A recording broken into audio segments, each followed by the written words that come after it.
Good afternoon to one and all. I, Abhishek Modi, And I, Archana Mohanty. welcome you all to the second panel discussion of the day.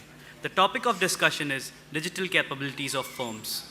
In today's business environment, digital capabilities are fundamental building block with which companies can transform customer experience, operational process, and business models. Technology adaptation has been increasing as digital firms continuously look to achieve greater level of cost saving and competitive advantage. Through digital network and information system, the digital firm can operate core business services and function continuously and more efficiently. Our first panelist and moderator today is Mr. Rahul Kohli, Chief Executive Officer of Indo-Gulf Fertilizers. Prior to this role, he was Chief Marketing Officer at Carbon Black Business. Mr. Kohli has developed strong relationship with global customers and has earned several distinguished firsts for the business due to his strong customer connect. Through his ability to build seamless relationship with other functions, he has been able to deliver exceptional customer service. He is a BSc Tech from University Department of Chemical Technology, Mumbai University, and an MBA from IIM Ahmedabad. Welcome you, sir. Our next guest on the panel is Mr. Deep Prakash Pant, Practice Head Digital, BT Global Services in India.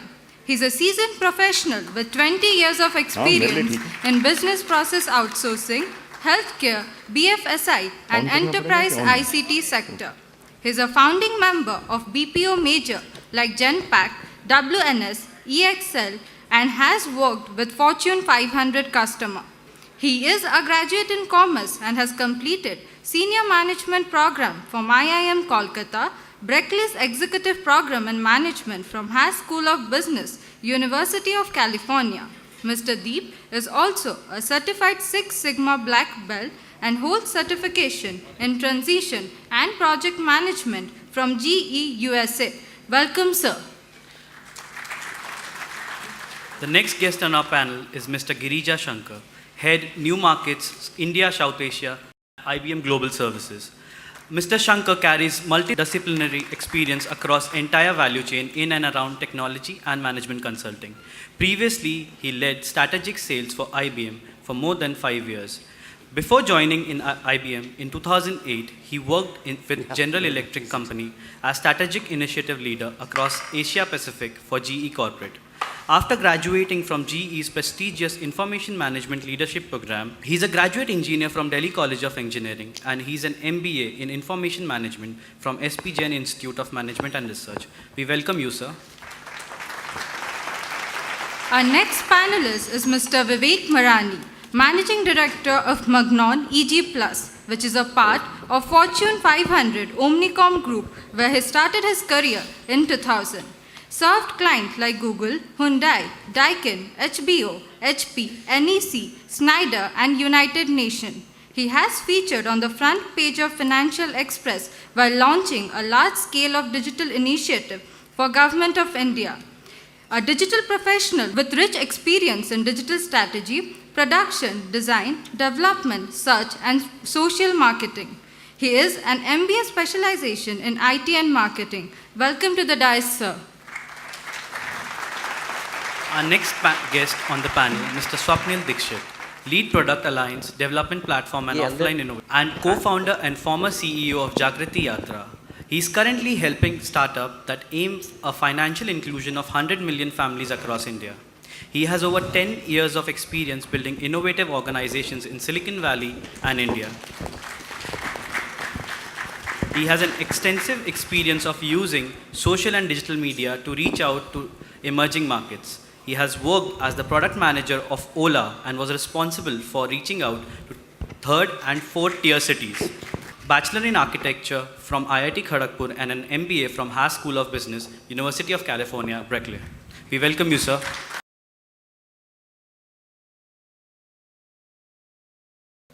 We tend to focus a little bit more on the inside part of the companies in terms of the capabilities, imperatives, and etc. So, a few areas that we propose to cover, and I'm quite happy with students at any point of time when they are asking questions, ask questions on any subject. So, we're just looking at what are some of the imperatives that actually drive organizations to go digital. And we've got, as you've seen from the background of the panelists, all sorts of experience from starting digital to converting digital, if I may use a crude expression. And we are going to look at some of the areas which are, to use, I won't use the term, to use a term that, we're not looking at just the buzz part of the whole thing, because there's a huge, huge industry which is manufacturing and manufacturing related, which tends to get ignored and actually contributes significantly to the GDP. So what's happening digital for those sort of organizations? And then at some point get into the security aspects, and to round off, what are the challenges that organizations face and you will face when you enter your organization, when you start working on going digital or growing digital, and how do you actually overcome some of these challenges?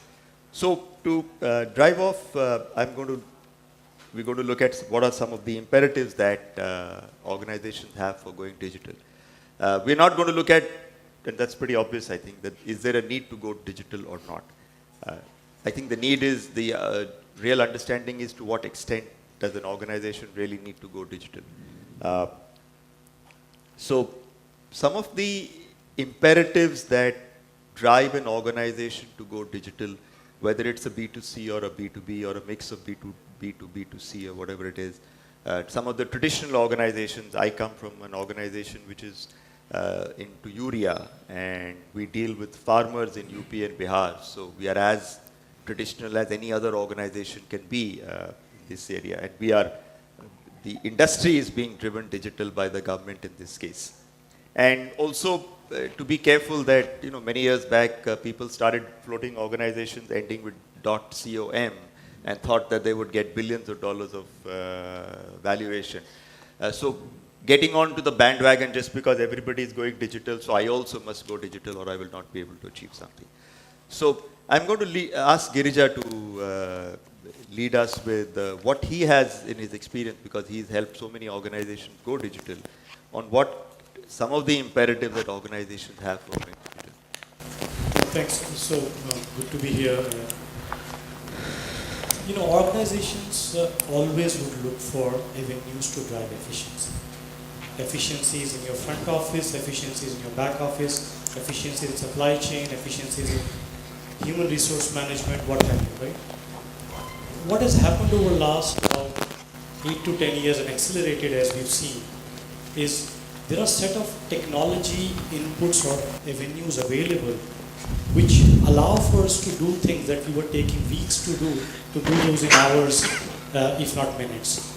And those have, created opportunities. Now, obviously, there are these Kodak moments where, I don't know how many of you know the Kodak story, where Kodak actually created the digital film, but kept it buried under the, shelves, because they were fearful about the fact that they will lose the film business that they had. And Fuji came in and swept Kodak away, right?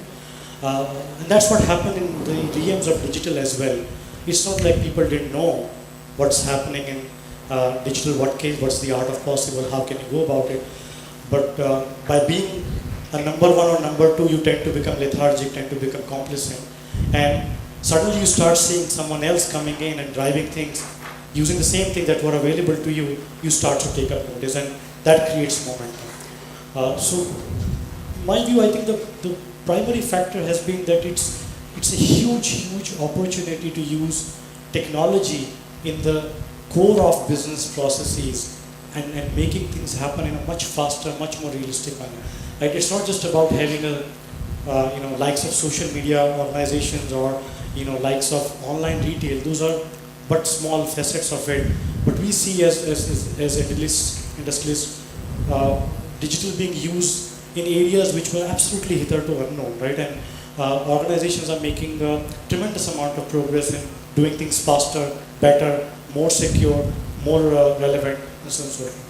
Okay, we'll come back to you with requesting for some examples of non-customer oriented going digital. But I want to get to Swapnil to give a very different perspective on what he's seen.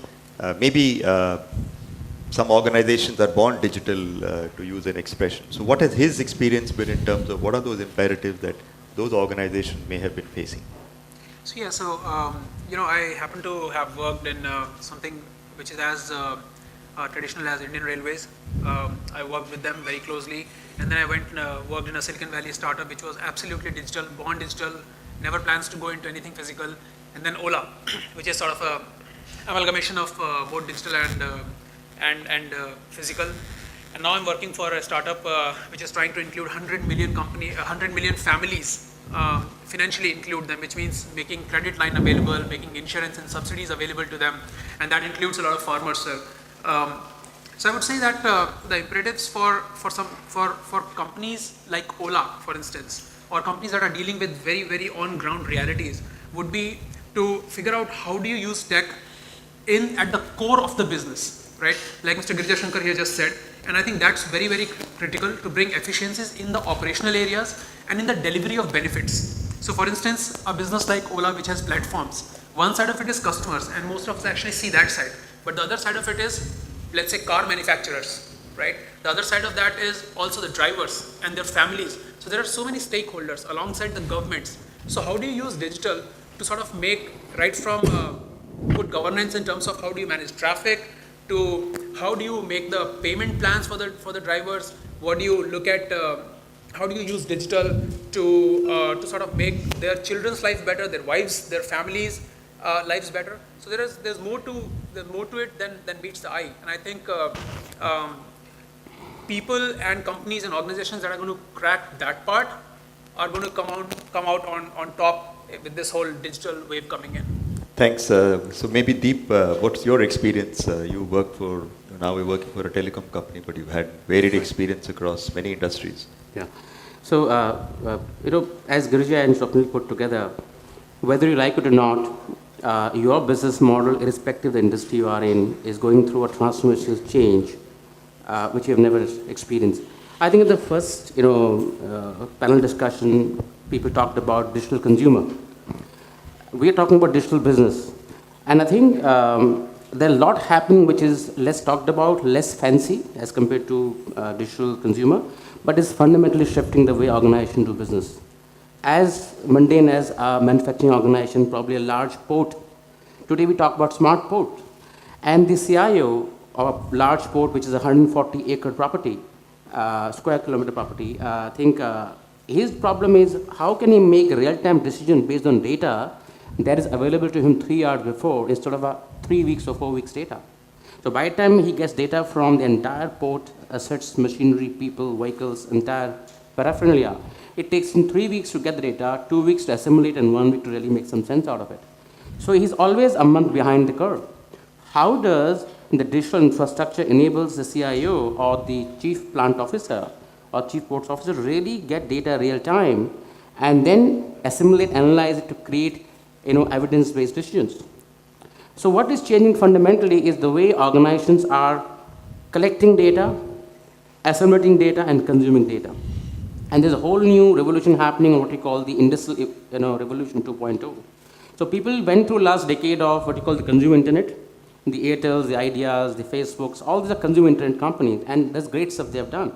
But who is really changing fundamentally the way business is done is the industrial internet companies, the likes of GEs, the likes of Radiant, and many other organizations. So what's happening is that there is less time allotted between what's happening on an end device or an end boiler or end plant in terms of the IP-enabled data. What is actually the carrier or transport which actually picks the data real time and brings it to a central metadata system where the AIs, the bots, and the kind of big data tools get used to really then synthesize the data and then make it available for the persona of the end user. So a persona could be an IT manager, he has different requirement. Persona could be a plant manager, could be a CFO, could be the CEO himself. So you're now customizing the data or customizing your outcome based on the end consumer in the industrial world. And the last point I'm going to make it is, if you're back on your flight and back on your cars back home, just think about which app screwed up your business model today. So today, a manufacturing company or a large industrial company or a conglomerate cannot say that, well, I have my captive customer because they're B2B. I don't face them daily, so I don't have to sell them all the time. Or my suppliers, they're always less fashion, back-end, non-visible. Now that's not happening. Today the suppliers in the upstream and these dealers in the downstream are actually interconnected with the manufacturer in the between. So you're not connecting this entire game of having all of them the same plane rather than in a sequential form. And that's actually changing the way people are manufacturing goods, the way people are supplying raw materials, the way people are consuming their goods. So I think there's a lot to be done. And we'll talk about other aspects like how the firm is behaving, how the employees are behaving, how the security is taken care of. But that's the initial thought. Thanks, Deep. That is a good beginning. And maybe Vivek, your experience in what are those imperatives that you've seen?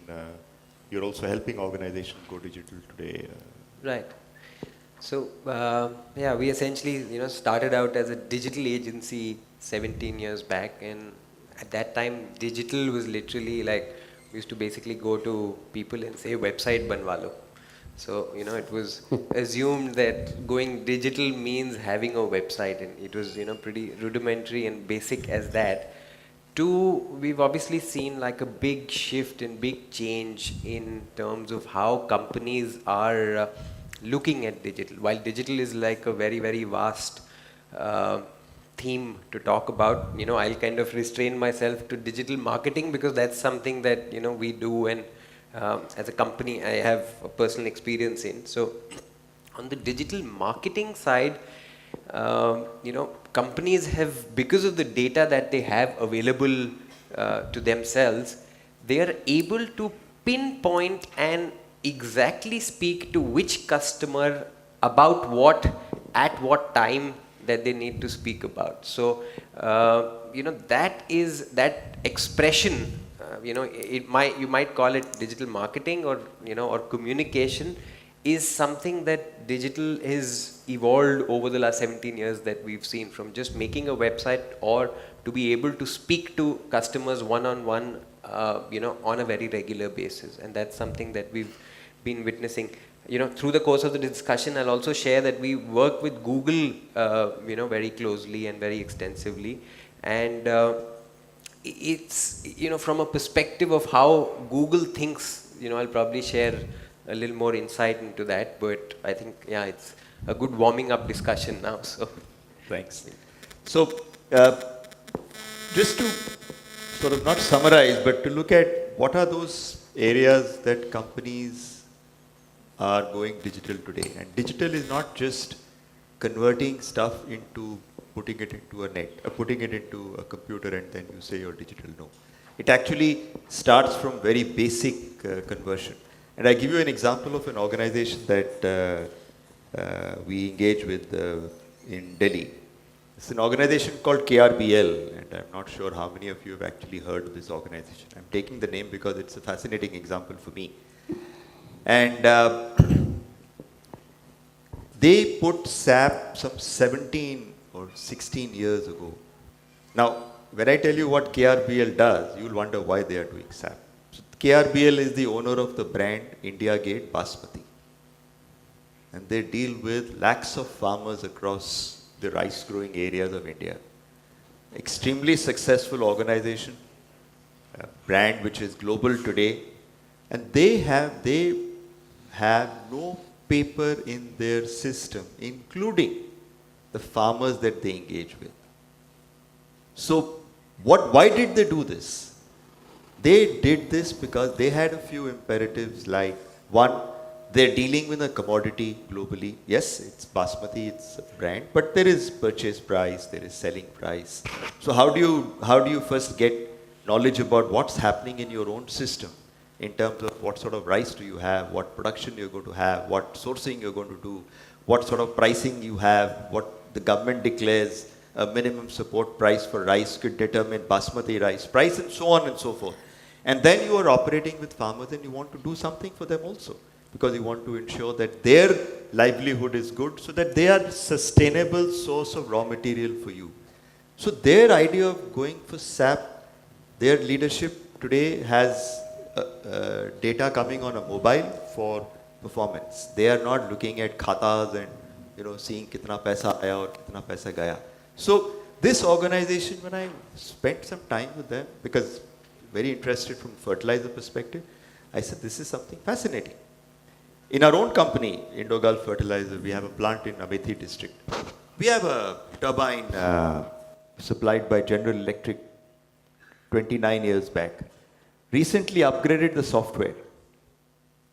And we have a system which connects this turbine to General Electric's global manufacturing software system called Predix. Today, General Electric has the capability to provide me alerts on my turbine on what might happen to the turbine in the future in terms of action I may need to take or may not need to take. And when they compare the operations of my turbine with thousands of turbines of a similar nature that they have across the world, they're able to provide me direction on how can I really improve the performance of a 29-year-old turbine from an operational perspective. So the areas that in the morning we talked a lot about customer areas, but there are humongous number of opportunities that companies need to look at internally on how do they actually improve their performance. Improving performance has one end result, apart from safety, etc., is how do you reduce cost? Because the ability to get profit from price is limited in today's market unless you are providing maybe a Jaguar or something. They also have their own problems, I'm sure. But opportunity of improving operations to deliver performance from a cost perspective, one. Second, people. Large organizations or small organizations, global organizations or local organizations. How do you connect with your people? In the Aditya Birla Group, we put People's Portal in 2003. That time it was PeopleSoft. Today, on mobile, I can access my site and I can do performance management for myself, for my colleagues, leave. Some of this may be mundane stuff, but training establishment for my team members. So the imperatives for going digital lie in so many different areas. And I'd like Girija to give us at least maybe one example, you may or may not name the company, of what really drove this organization to go digital.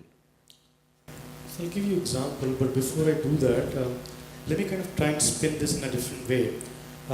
So it's like computerization happened in the 80s, right?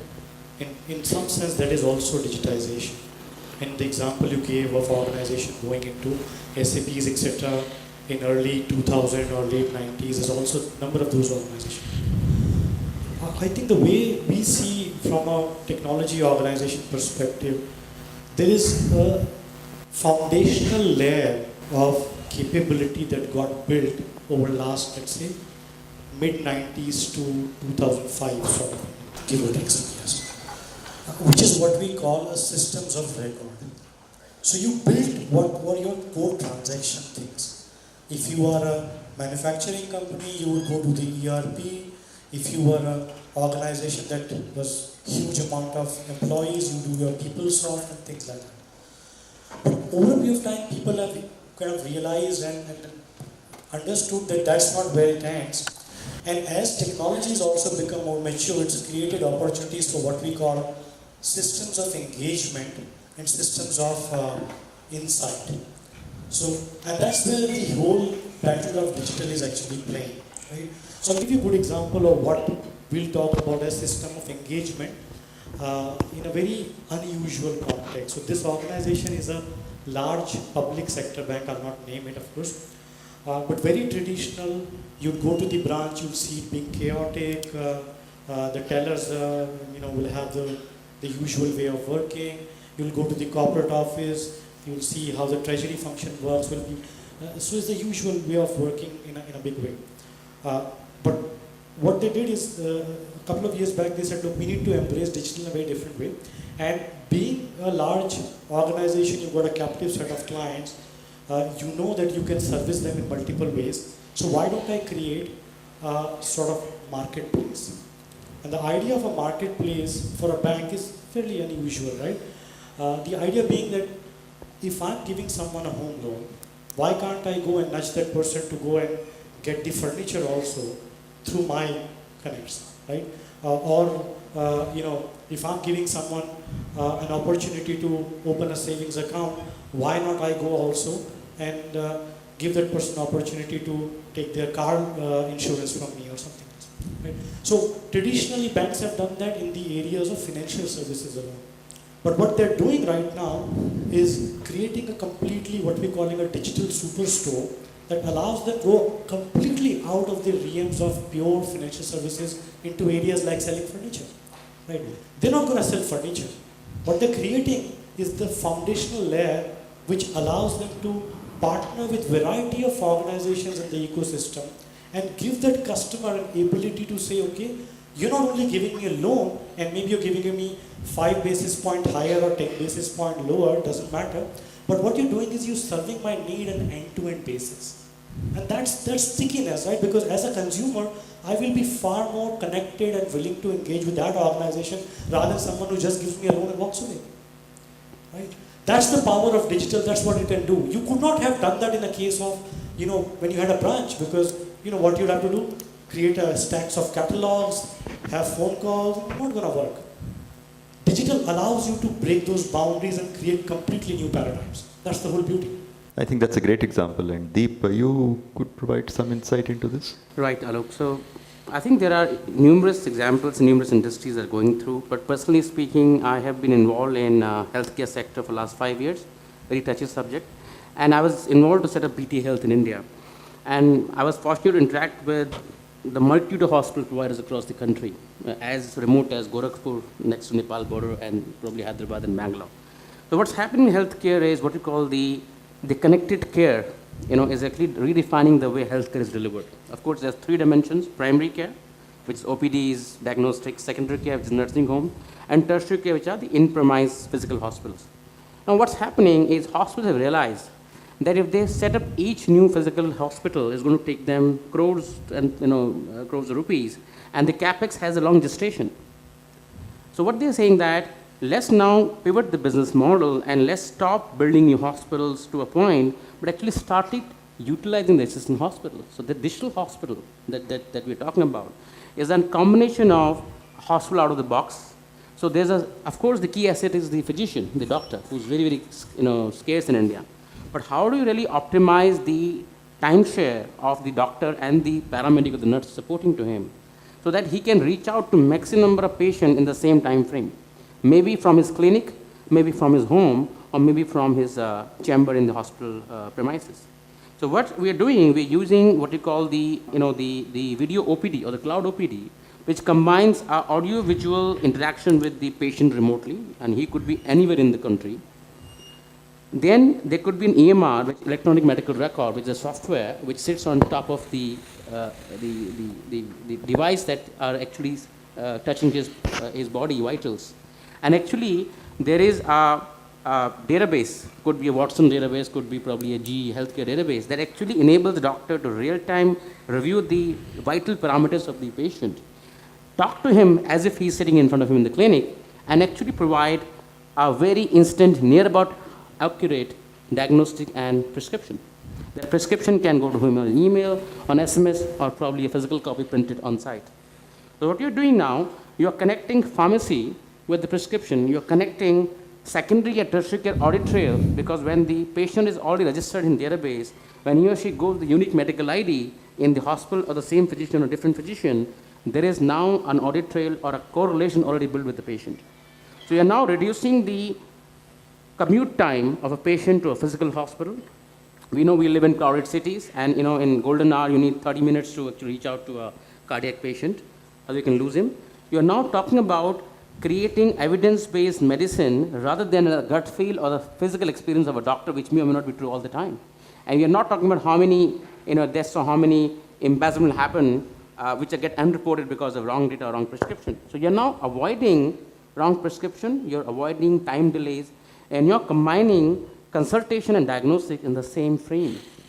And that is fundamentally changing the way healthcare is being delivered. And I can personally quote you 50 examples where hospitals have made more money, they reach out more patients. Doctors are happy because they can get charged on our e-platform, Practo or XYZ. And patient can essentially get consulted to his preferred doctor at any point of time. Today, the only challenge was there was not a reliable network or last mile connectivity to tier 2 or tier 3 cities beyond. So there, initiatives like Reliance Jio's 4G VoLTE network, BharatNet, the National Knowledge Network, and the government KSOM network, where the government is putting a lot of capacity. By end of 2018, 97% of rural India would be covered under a 4G network. And you're talking about changing the way healthcare delivered from a doctor sitting in a Medanta or probably a Fortis or a Manipal, and the patient could be in a remote town in Raurkela. So I think that's one of the most fundamental examples how digital is transforming the way healthcare is delivered, and it's a fantastic example to have.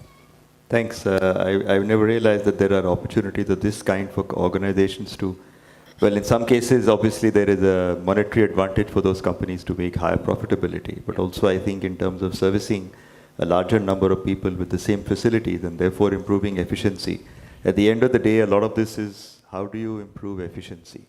Not just reaching out through Twitter and Facebook. Maybe you might think I'm belaboring the point, but I think quite often as students who are going out into the world to work, and I've experienced that in 1983 when looking for an opportunity to work. At that time, it was not internet, or there were other industries which were supposed to be more attractive industries. And I went and joined a very traditional lubricant industry. But today's world, with digital being what it is, and if you're looking for a career or an opportunity to work in an organization where you can really make a difference, there are a number of organizations where you can go and actually start working, which will result in those organizations getting better value than maybe some other organizations who already have 1,000 MBAs. And so, Vivek, what could you add to some of these points? That so, very interesting point of medical companies and kind of them doing that. Now I'll tell you how does, and this was like a revelation for me also, that when we started working on Google and how they think. So they think that if people need to do something, machines should do it.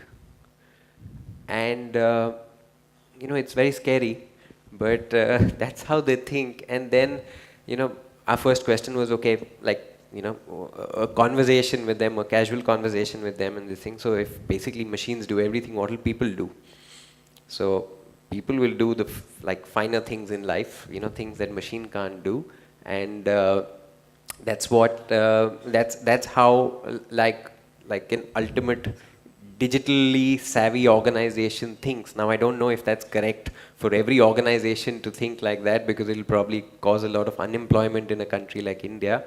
But like getting cues from there, anything which is repetitive or anything that can be handled by automation or machine learning or intelligence and is repetitive, basically, because if something is repetitive, then you don't need to do that. Let machines do that. So, taking cues from that, one of the things that we've seen is usually the association of digital is English. But in India, so, there was this KPMG survey that came in, and that said 93% of content that is consumed is in non-English languages, right? But digital, so to say, like even a conversation like this is in English, right? But maybe, that's not our country's language, so to say. It's only 7% as per that audit's language. Now, that association of digital actually going local. So again, I'm citing Google's example because India features in their next billion user strategy. So they want to, the next billion users are going to come from India. And if they have to come from India, they can't be targeted in English, right? So one of the services now that we offer to Google is localization as as a service, where the Google Assistant app that you have, and you say, okay, Google, how's the weather today? Now that engagement is across 11 different languages. So and Oriya was added, a few weeks back. So we're looking to hire people who have good English comprehension, and Oriya skills in this thing. So Many here. yeah, Many please, here. Please reach out. But one thing that we felt good, like a company like Google, essentially is coming down to the languages that we speak. So and digital is not just associated with English per se, and we are finding it very difficult to actually find people who are good in their mother tongue. So digital ka thoda sa, the whole horizon is kind of increasing. You don't just have to speak good English to be a part of the whole digital age, and and that's something which is happening. So a highly digital organization is coming to a level that they realize 93% of the India, if we have to tap, we have to go in local languages. So it's like, again, the topic is so huge, but digital capabilities, like organizations also need to think in terms of other languages and being able to communicate digitally in other languages. So that's like a point that I wanted to share. It's an excellent point. Never realized many of these things. And Swapnil, what are your experiences? I think this has been a great revelation to me too, like right from healthcare to how IBM works and Google and all that. But so we can keep giving examples here, but I just want to go back to my high school and all of us here, those who have gone through NCERT books would remember Gandhiji's talisman. Remember that whatever you do and whenever you are in doubt, think of the poorest man or the most person who has the least resources. And if the next step that you're going to do, how or why or in what ways could you help this man? So, suddenly we talk about localization. There's some sense of it. We talk about healthcare. Sir, both of you will be very happy to know that, and I'm an alum of Haas School of Berkeley itself, and there was an innovation lab. The one thing that these undergrads, barely 16, 17-year-old kids, okay, they were brought to India and they talked to some people from Watson team actually, and one of the things they were building was, pick up a feature phone, sir, pick up a feature phone, dial a number, that call goes into Watson, and say, Hamari khapri pirai rahi hai. Okay, those from UP will understand I have a headache. Watson will understand that and say, kab se pirai rahi hai? You will say, 3 din se. Watson will say, घुटनों में दर्द हो रहा हुआ है. Means क्या knees में भी pain हो रहा है. And this watching machine will know कि भाई कहीं आप heart attack की तरफ तो नहीं जा रहे हैं. तो वहीं पर ही रोक लिया. I mean, this is using digital, like this really like savvy stuff to go and work for people. And I just wrote down 3 or 4 things, right? I mean, intervention in matters of life and death, right? Intervention in matter of dignity. Yeah. So a money lender, my own grandmother, okay, like rips people apart.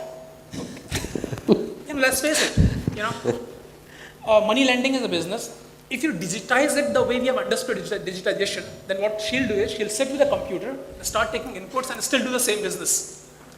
But what can I do that can, like, think about this, what can I do that based on a farmer's Paytm, phone pay, fertilizer purchases, his farmer's productive, that FPO membership and their can I create a digital footprint of this person's economic, cultural, health, educational, family, welfare activities, and can I say this person is at any given time trustworthy for giving him 10,000 rupees of loans delivered in 6 minutes into his Jan Dhan account the moment he presses the button. That's dignity, and that's sort of digital. So those of you who understand wines better here would understand that you could always give an old wine in a new bottle. We're talking about a new wine, right? So Gandhiji and wine together is one example, but I guess that's what my message is. So think about how can we, you and I, right, think about life and death and health, dignity and dispersal of rights, financial inclusion, cultural inclusion, linguistic inclusion. Healthcare is a right, right? To not be cheated is a right. To not having to give bribes is a right. And digitization can actually lead us there. Yes. So it's very ground level stuff. It's not right, really sort of high flying. That's sort of my opinion. I think, Swapnil, you bring in a very, very, I think, valuable perspective to digitization. And an example that I have, quite often organizations do go down a certain path because there are some regulatory pressures. In our case, as far as fertilizer is concerned, it's a pretty regulated industry. Now, last year, some of you may have read also, the government started this direct benefit transfer program for fertilizer industry. Under that, the government has mandated, and I think it's an excellent thing. Why? Because it addresses some of what Swapnil talked about in a very different way. The ability of the government to control the fertilizer movement is based on certain data that they get, and therefore they say, okay, you move so much of fertilizer to this part of the country based on whatever they have seen today. By the time it comes, maybe the weather pattern has changed, etc. One. Second, subsidy that we are getting, manufacturers get from the government. And more important, what information does the farmer have to actually be able to decide what fertilizer to use? So the government has put in place a program starting from, I'm giving example of urea, we have natural gas as a raw material. So from the time I start production, I have to enter into this system all the details of production. Material gets produced, we ship it or send it by truck or rail. That system is called fertilizer monitoring system. Where are we sending it based on what the government has told us? So it gets shipped, let's take an example from Amethi, it goes to Purnia in Bihar. And there, sold to various retailers. Now, when it goes to a farmer, and this is the vision of the government, and I think it's fascinating when you look at it, that we are talking about, I think we are talking about 10 crore farmers across the country, if I'm not mistaken, some number like that. The farmer, when he or she comes to the retail outlet to pick up fertilizer, there is a point of sale machine which has the farmer's Aadhaar card preloaded. And by 2020 or 21, we'll have soil health card of that farmer also loaded. Wow. And advise the farmer that based on your soil data, you should use X, Y, Z. Yeah. Now, as of today, the system is only advising, but by then, it will be mandatory. The retailer will not be able to override the system. The idea being that the farmer will get the benefit of this huge data that has been collected and analyzed, and through some algorithm provide the farmer with what he or she should use based on the crop that they are going to grow that season. So just think of this, that there is 70 million tons of fertilizer of various types being either produced or imported and distributed to 10-15 crore farmers across the country, providing them with what I believe could be a real game changer as far as they are concerned. And these are farmers who are, forget the large ones have access to digitization, etc. But these are farmers who have 1 acre, 1.5 acre. Large chunk of our farmers are that sort of size. They don't have the facility to be able to go and get internet, and 80% of the farmers that I engage with in UP and Bihar some of them do not even have a mobile phone, forget a smartphone. They have the old feature phone with just to receive SMSs. Now we, in our own small way, we engage with 250,000 farmers through a call center, where we provide updates on SMS based on our understanding of what they're looking for.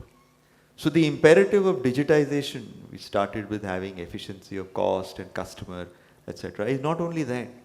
The government sometimes imposes something which we may think today are, oh, why are we doing it? But look at the benefit that 10 crore, 15 crore farmers will get. Inclusion. Using digital payment. The fertilizer industry is under clear imperative from the government, and I am to provide a monthly update on what are the digital payment transactions that we are doing.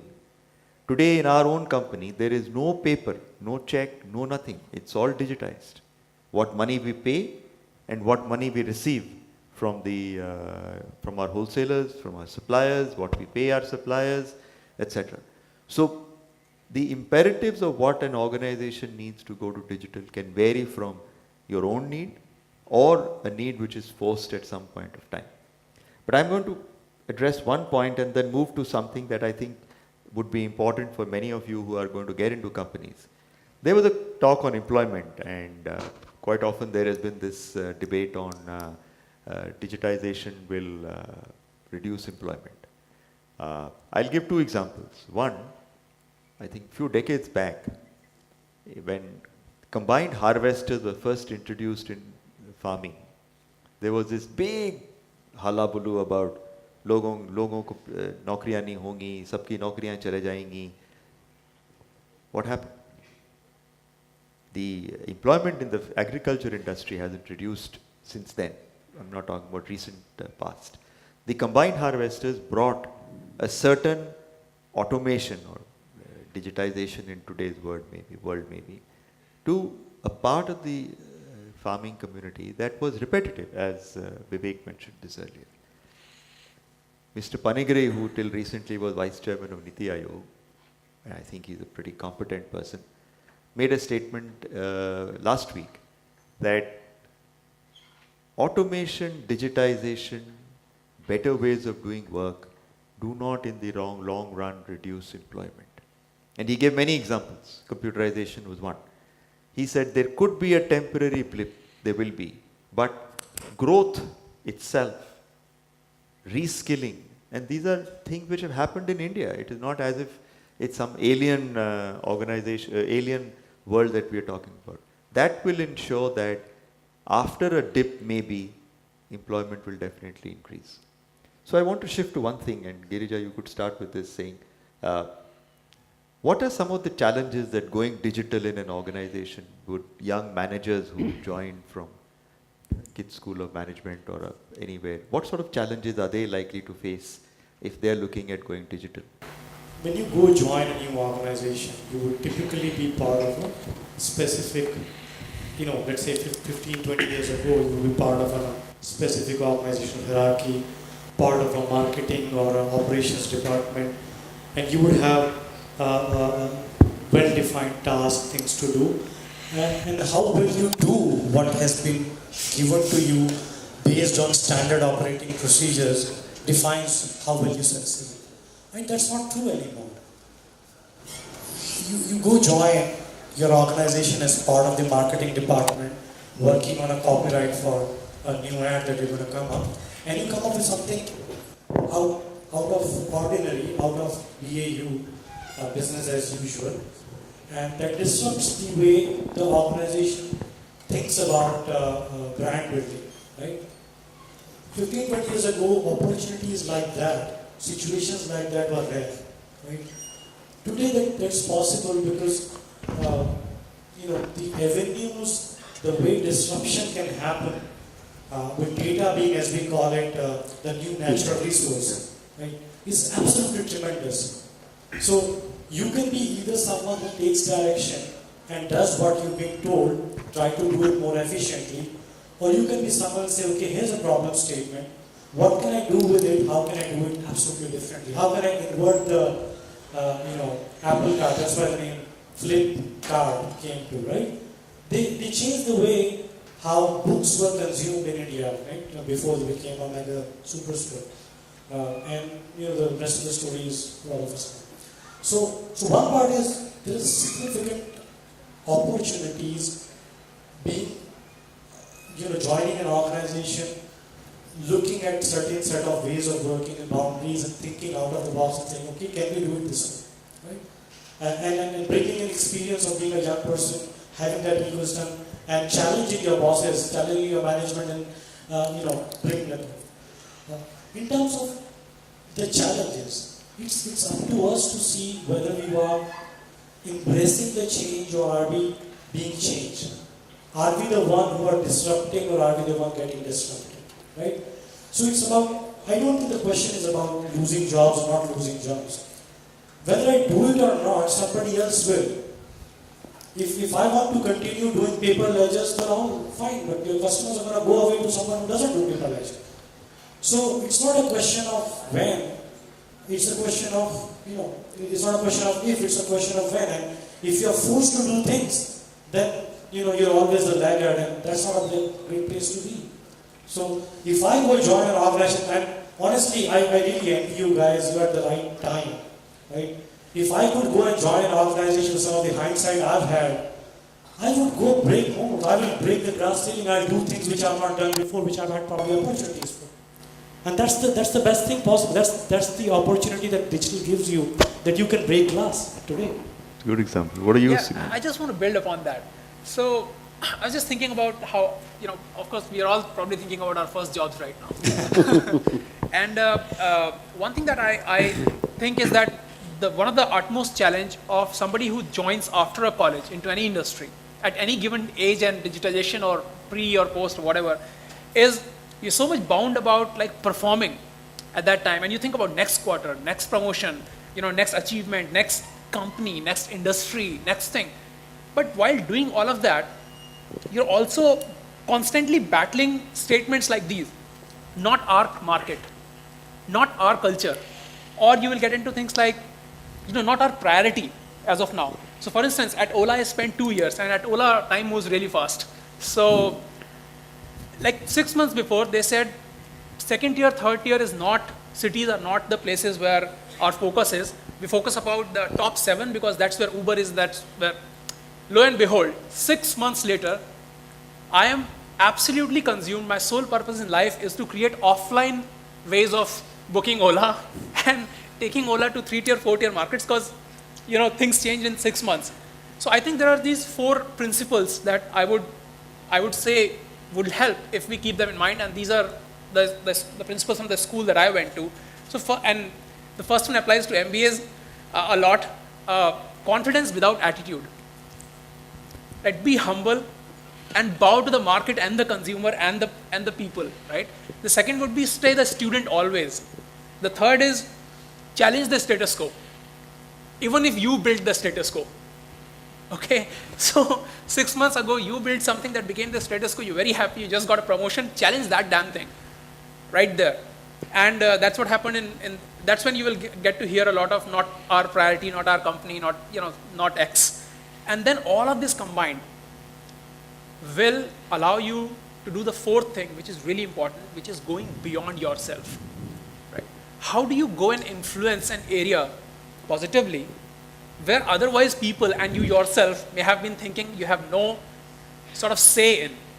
Nothing prevents a research associate to go to the MD and say, I'm going to start a company called Analytical Statistics, NStats, whatever, and my founder of this company that we built is sitting right here. So that's a personal example, but nothing stops you from walking into a CEO's office and say, I have this idea, what do you think about it? So like, move fast and break things, right?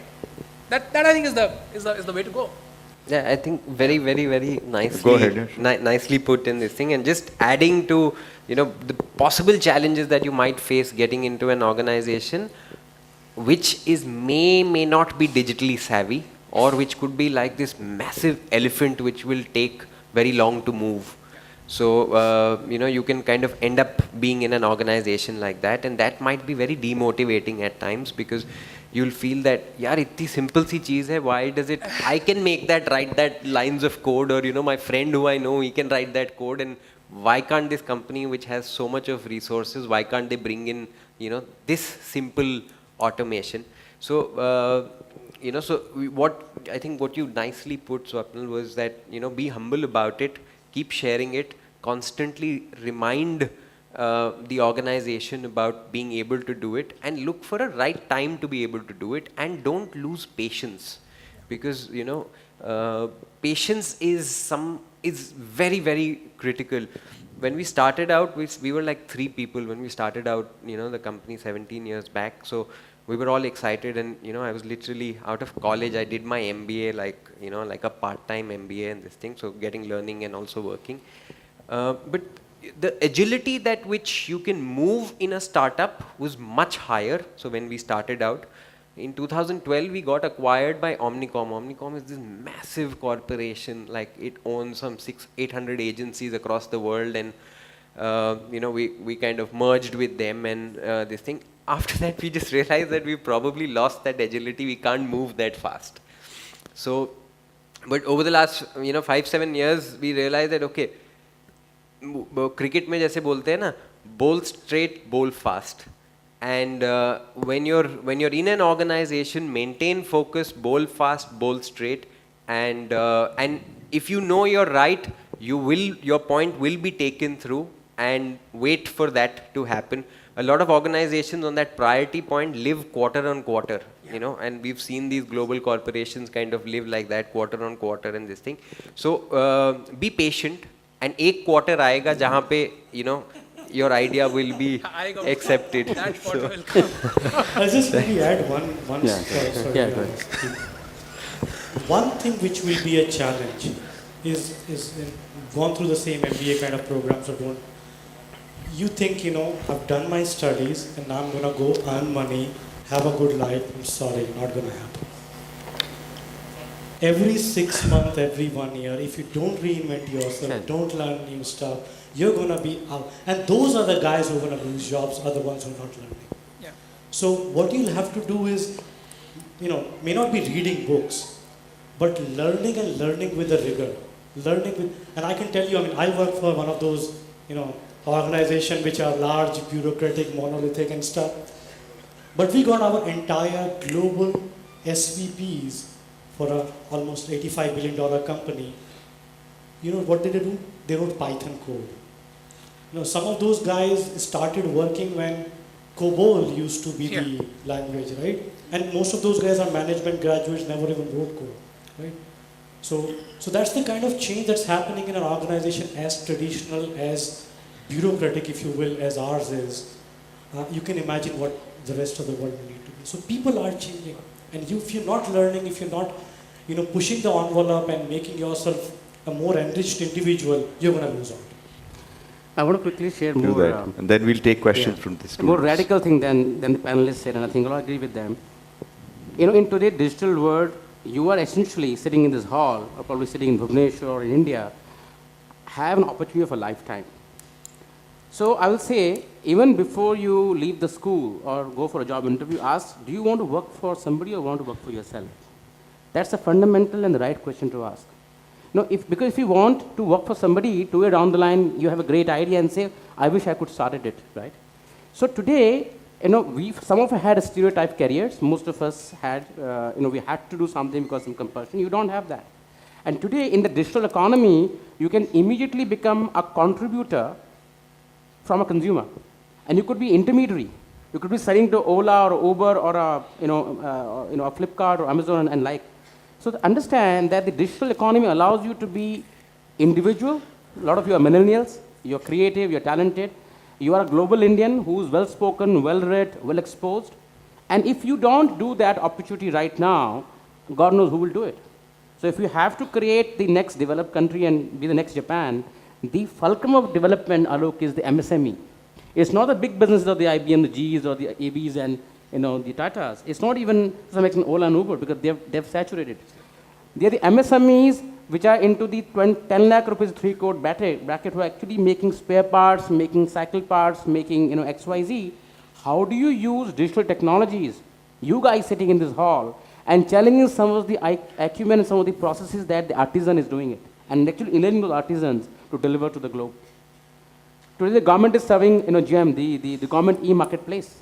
It is the biggest marketplace of the globe, and it's actually going to be operational next 1 year. Every individual in this country will have the right to sell his or her product directly to the government of India and to the entire 1.2 billion people. Now that is the opportunity you're sitting at. So think through before you want to work for somebody or you want to work for yourself and create wealth. And that's where the opportunity is. So slight digression, but I think very valuable lesson. Then we'll take questions from the students. Sir, how do you think that digitalization will have economic growth in the primary sector where industries are growing and we have limited resource? The fundamental shift in the policy making, and I can say because we have interacted with a lot of policymakers over the years, is from being a provider to a pair. when I say provider, 10 years back in this country, the government, whether state or federal government, used to provide basic services, right? The healthcare, education, infrastructure, agriculture, blah, blah. So all your stuff came from a government or a public sector or a semi-government. So as the economy is opening up, of course the work started in 1992, what's happening today, the government has realized that they don't have the wherewithal, the acumen, and the bandwidth to provide services to the customers or to citizens. So they are now moving from providers to payers, policymakers, regulator, and a watchdog. It's happened in insurance, the insurance industry is booming, it's happened in telecoms, it's happening in stock markets, it's going to happen in healthcare and education too. Now what we are saying, just to summarize the point, is that it has allowed our whole players, whether it's individual or enterprises, including private enterprises, to actually come and fill that value gap. So today, the biggest differentiator is how do you reach to the bottom of the pyramid, right? The C.K. Prahlad theory. Because that's where the critical mass is. Incremental, low value, but critical mass. Now the point is, you need to reach out to that person through a reliable network, as fundamental as network. It doesn't exist, which is road and telecommunication, which is happening now. So the government is investing massively $80 billion over the next 5 years on core infrastructure. So I'll answer in one line. You said limited resources and digital. So digital basically brings in efficiency. Yeah. And when there are limited resources, you need to do things more efficiently for those limited resources to be utilized. So, so if there are limited resources, you do something efficiently, you'll be able to optimize the resources. Sir, my question is to Swapnil sir. Sir, in March 2017, Magna released a forum, and it says, the gold rush towards digital marketing is finally backfiring. And in that forum, it explained that all those factors which were actually boosting the sales and revenues of the company are right now backfiring at it. For example, I would like to give an example of pre-rolling ads. Somebody wants to watch some content, and before the content, he actually forced to watch some advertisement, then only he can watch the ad. And screen invasion, somebody is doing something on the internet, and out of nowhere the screen pops up about some advertisement. And somebody is retargeting somebody is being retargeted by the advertisers. Somebody is going on different links, and the same advertise follows everywhere to that person. So the forum actually explained that these incidents actually creating a negative impact in the customer's mind. The customer is interested to purchase those product, but right now he's doing something else. So is there any method in which we can protect the interest of the consumers, and at the same time we can improve the sales and revenues? And my second question to Vivek sir is, sir, in the same forum, there is also a huge revolutionary complaint lodged by Procter & Gamble and the supermarket retail chain Waitrose and Jaguar, that their ads were very inappropriately placed. For example, somebody is watching some violent videos or some terrorist videos, and in front of them, the company's ad is protected. For they are paying so much money to Facebook and Google to market their digital or online platform. And right now, Facebook and Google, together they share the 60% of the digital market of the entire world. So they can be called as digital advertisers gold mines. So everyone is going to hunt these gold mines, and they are facing these kind of problems. Reacting to this, Google CEO carelessly stated that we have no control over these contents, and these appear very randomly. And reacting to this, John Wilkins, the president of World Federation's advertisers, they also stated that actions needed to be taken. But so far 7 months and no actions are taken. So do we think that small companies have no rights to protect their interest in front of these big players like Facebook and Google? Thank you, sir. So you're right, Google actually faces a challenge because brands are now scared to use the platform. So Google is doing a lot of hand-holding with brands, teaching them, telling them of how they can effectively advertise. So it's people are testing waters, it's too new, and because they're testing waters, it's too new, they're doing things wrong. So there are agencies which are consulting brands or working with brands which are, which are not executing the way it should be. So those are mistakes that are happening, and that needs evolution. I want to add to that.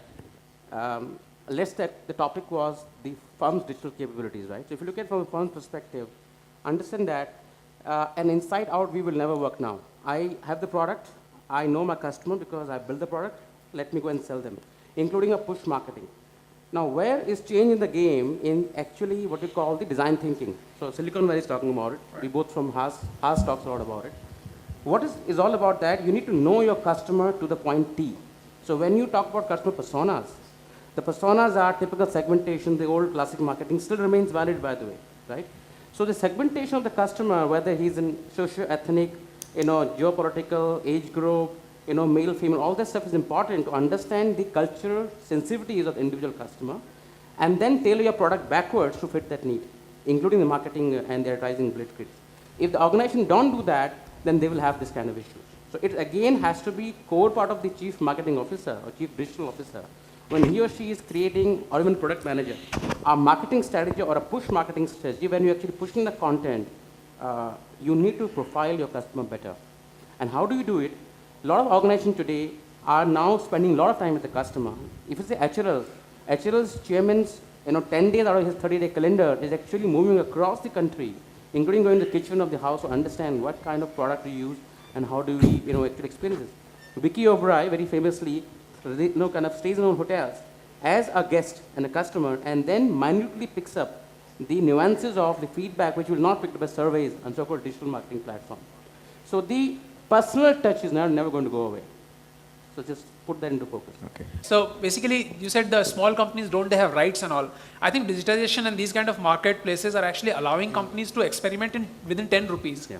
Yeah. So look at 1960s of US, where Procter & Gamble could actually buy the advertising slots, and if you were a new FMCG company, you had absolutely no way to reach out to the masses. Today you can. So it's actually the other way around. Yeah. It's the last question in the end there. Good afternoon, everyone.